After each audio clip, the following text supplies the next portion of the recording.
Скратувањето на работното време на угостителските објекти до 21 часот е неиздржана мерка која ќе биде погубна за угостителите и катастрофално ќе се одрази врз угостителскиот сектор, ставајќи ги во незавидна состојба од 500 до 1000 луѓе кои ќе останат без работа.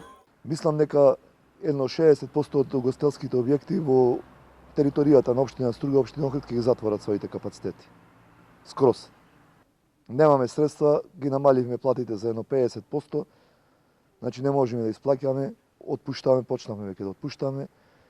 Не сме веќе ликвидни, не знаеме како да ги платиме парите према добавувачите, према институциите на системов. Новите мерки нема да ги дадат очекуваните резултати. Со намалување на обемот на работа на угостителските објекти нема да се спречи ширењето на заразата. Бројките на ново заболени растат. Причината за тоа треба да се бара на друго место, а не во угостителскиот сектор, велат во револт угостителите. Ние како сектор сме дури уплашени дека тука нема ни да застане. Сметаме дека најверојатно следните чекори ќе бидат и уште по-ригорозни мерки во смисла на работењето, ако не и целосно затворење на објектите. Туристички Охрид и без ваквото ограничување на работното време е празен град, но се досега наоѓавме начини како да обстоиме и да ги задржиме вработените. Во угостителските локали највеќе се почитуваат мерките, велат угостителите, оти се води најголема контрола, но и покрај тоа нашиот сектор највеќе трпи. Ние за мерките дознаваме од медиумите.